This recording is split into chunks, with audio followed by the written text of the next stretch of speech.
আলা ইয়াদি, আল্লাহ যাকে ইচ্ছা আমার হাতে আরোগ্য দান করে থাকেন।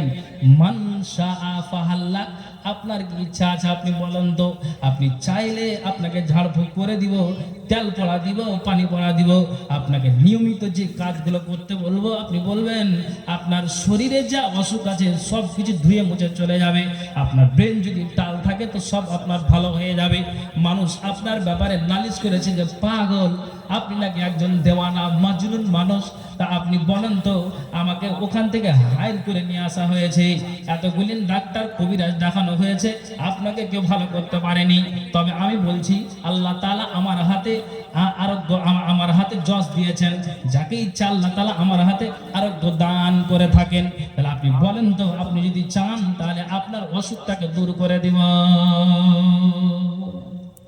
আসলে তো পাগলা নয়, কোরআনের দাওয়াত দিতে গিয়ে নবীজির অপরাধ। তখন জেমাদুল আজদির কথাটা আল্লাহ রাসূল কিন্তু শুনলেন চুপচাপ। তখন আবার আল্লাহ রাসূল বলছেন যে ফামান শাফা আল্লাহ, আল্লাহ পাক বলছেন আপনি বলুন, আপনার ইচ্ছা আছে কি যে আপনাকে আমি ছেড়ে দেব, আপনার শরীর ভালো হয়ে যাবে? নবীজি চুপ করে আছেন। আবার নবীজিকে বলছেন ইচ্ছা আছে কি বলুন, আমি শুরু করব। গায়ে যদি জিন আর আপনার ধরে থাকে তাহলে আমি এটাকে পড়ে আপনাকে ঠিক করে দিব। আল্লাহ পাকের রাসূল কয়েকবার কথাটাকে শোনার পরে তখন নবীজি এবার তার সামনে খুতবাতুল সুন্নাহ, যেটা সুন্নাতে পরিণত হয়েছে খুতবা, ওই খুতবা কিন্তু তার সামনে জেমাদুল আজদির সামনে শুরু করেছেন। কি খুতবা শুরু করেছে, কত মজার ইতিহাস দেখেন। ইতিহাস কি খুতবা শুরু করেছে, ওই জেমাদুল আজদির সামনে আল্লাহ রাসূল পাঠ করছেন কি ইন্নাল হামদালিল্লাহ নাহমাদুহু ওয়া নাস্তাঈনুহু ওয়া নাস্তাগফিরুহু মান ইয়াহদিহিল্লাহু ফালা মুদিল্লা লাহু ওয়া মান ইউদ্লিলহু ফালা হাদিয়া লাহু ওয়া আশহাদু আল্লা ইলাহা ইল্লাল্লাহু ওয়াহদাহু লা শারীকা লাহু ওয়া আশহাদু আন্না মুহাম্মাদান আবদুহু ওয়া রাসূলুহু। পৃথিবীর মানুষ, নবীজি একবার এই খুতবাটাকে সম্পূর্ণ করলেন। একটা আপনি ঢাললেন তো, আর কুকুরের মাথাতে মারেন কেমন টাল খেতে লাগে, এটা মুরগিকে মারেন কেমন আপনার টাল খেতে লাগে। আপনি ঢাল ছুটতে গেলে আপনার নিশান করে যদি কোনো একটা মানুষের মাথাতে লেগে যায়, ওই মানুষটার মাথাটা আপনার টাল মারতে শুরু করে, টাউরি লাগা মুরগির মতো জমিনে পড়বে কি পড়বে না আপনি বলেন তো। তেমনি জেমাদুল আজদির সামনে নবীজি একবার এই খুতবাটাকে পাঠ করেছেন।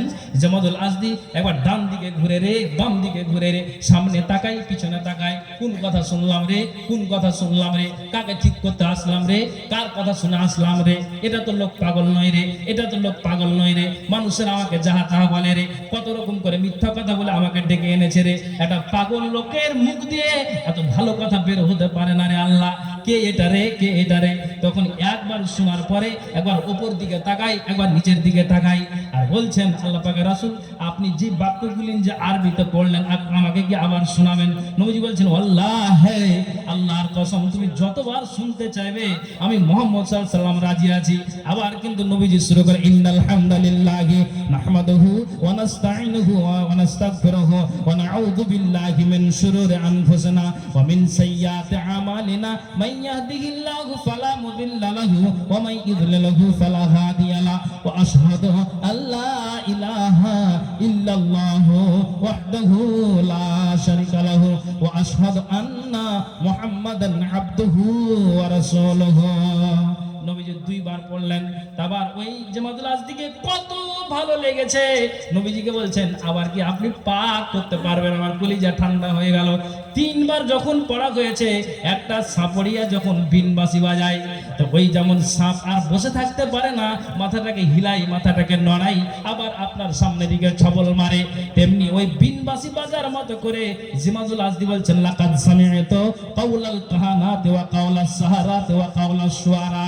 নবীজি গো, আমি জ্যোতিষীদের জাদুকরদের আমি কথা শুনেছি, কিন্তু উক্ত কথাগুলির মতো আমি কাউরির কথা শুনিনি নবীজি গো। ইয়া রাসূলুল্লাহ, হাত ইয়াদাকা, আপনি আপনার হাতটাকে আপনি বাড়িয়ে দিন। নবীজি আপনি 3 বার পড়ার পরে আমার মগজে জ্ঞান আসলো। আমার মগজটা আমার কোন জায়গাতে ছিল, আমি বিভ্রান্তিতে ছিলাম, আমি পথভ্রষ্ট রাস্তাতে ছিলাম, আমি বাঁকা পথে ছিলাম। আপনার কথা শুনে আমার সঙ্গে সঙ্গে জ্ঞান আসলো, কোন পথে ছিলাম রে, কোন পথে ছিলাম রে, কোন জায়গাতে আমি ছিলাম রে। সঙ্গে সঙ্গে নবীজি হাতটাকে বাড়িয়ে দিলেন, উবায়কা আলাল ইসলাম। আর সঙ্গে সঙ্গে জামাতুল আজদি যাকে ঠিক করতে এসেছিল, নবীজির ওই বাক্যগুলি শুনে সঙ্গে সঙ্গে মুসলমান হয়ে গেল। একবার জোরে বলুন সুবহানাল্লাহ। হ্যাঁ হ্যাঁ, এবার আমি আপনাদেরকে একটা কথা বলি, কথাটা শুনবেন। জামাতুল আজদির সঙ্গে খুতবা কবে পড়লো? 3 বার। 3 বার পড়াতে আর মগজ ঘুরে গেল, জ্ঞান উঠে দিল। আপনাকে কতবার শোনাতে হয় বলেন? জবাব দিন, কতবার শোনাতে হবে? আমার গ্রামে, আপনাদের দিকে মসজিদে মহিলারা তারাবি নামাজ পড়ে না? আমাদের দিকে চালু করেছি, যেতে পারে। সবচেয়ে উত্তম হলো যে বাড়িতে পড়ে, কিন্তু যদি মহিলারা মসজিদে আসতে চায় বাধা দিতে হবে, আসতে পারে। রসুলের পিছনে 5 ওয়াক্ত নামাজ নারীরা আদায় করেছেন, 5 ওয়াক্ত নামাজ। তো একটা নারী, বয়স্ক লোক না, বয়স্ক বৃদ্ধ নারী 60-65 বছর হবে, তো ও তারাবি নামাজ শুরু করেছে। পা ওই মরণ খাটলিটা রাখা আছে বুঝলেন, সিজদা থেকে উঠতে গিয়ে আবার যে মাজাতে লেগেছে, তখন কিছু এখানে লেয়ার খেয়েছে। তাহলে আপনি আমাকে কথাটার জবাব দিন। ইবাদত একটা কষ্টের বিষয়, বুঝতে পারলেন তো? তাহলে আমি আপনাকে এতগুলি কথা যে বলছি, তা আপনার মাথাতে কখন উঠবে? কথা বলুন, কথা বলুন, আপনার মগজে কখন উঠবে? তো ভাইজান, আমি শেষে এক কথা বলি, শেষ বলতে আমার জলসা শেষ করে দিনি। এখানে মা বোন আছেন, সামনে আপনারা আছেন, আমার বাম দিকে মা বোনেরা আছেন। আমি সবাইকে একটা কথা বলছি, শেষ একটা আমি কথা বলবো। কথাটা আপনারা মানে খুব মনোযোগ দিয়ে শুনবেন। এই ইতিহাস যদি আপনাদেরকে আমি শোনাতে যাই, তাহলে আপনাদেরকে ওই 2 দিন 3 দিন 4 দিন ধরে ওই নবীর জীবনের কাহিনী শুনতে হবে, তাছাড়া শেষ করা যাবে না। তো 3 দিনে কি শেষ হবে সেটা কথা নয়, তবে কিছুটা এগিয়ে গিয়ে আরো কিছু বলা যাবে। কথা যেটা বুঝাতে চাইছি যে তারা একবার দুবার করে শুনে শুনে ইসলামের কথাকে উঠে জ্ঞান করে নিচ্ছে। আমি এটাই আজকের বিষয় বলছি। তা আমার আপনার মগজে কখন উঠবে? আমি কথা এটাই বুঝাতে চাইছি। তো কথা হলো যে হাজারো দিন শুনি আর বলি, তা আমাদের মূল কথা হলো যে আমাদেরকে এগুলোকে আমলে পরিণত করতে হবে, তাহলেই আমরা পরিত্রাণ সচেতন। কথাকে বুঝার চেষ্টা করতে হবে যে হ্যাঁ এইগুলো কথা বলছে, আমাদের জ্ঞান করতে হবে। কেউ আমরা বাঁচতে আসেনি, দুনিয়া ছেড়ে সবাইকে আমাদেরকে চলে যেতে হবে। আমরা এই জন্য বলছি যে আমাদের মুসলিমের যে দুর্দশা, আমাদেরকে ঈমানকে তাজা করতে হবে, ঐক্যবদ্ধ হতে হবে। আপনি দেখুন, রাসূল সাল্লাল্লাহু আলাইহি সাল্লাম বলেছেন যে শুনো, লড়াইটা মুসলমানদের শেষ জামানাতে হবে। তো কার সাথে হবে জানেন? কার সাথে বলেন তো দেখি? লড়াই যে হবে মুসলমানের সাথে, তো কার সাথে লড়াইটা হবে? ইসলাম, ইসলামকে নিয়ে যে ছিনিমিনি হবে বা চলছে, আপনাকে বলছি কার সাথে লড়াই হবে জানা আছে কি? হ্যাঁ না বলেন না? ইহুদির সাথে লড়াই হবে, ইহুদিদের সাথে আমাদের মোকাবিলা হবে। আর সেই সময়টা অলরেডি কাছে গিয়েছে, বুঝতে পারছেন তো? তো যা হোক, বিশাল কথা আছে, বিশাল কাহিনী আছে।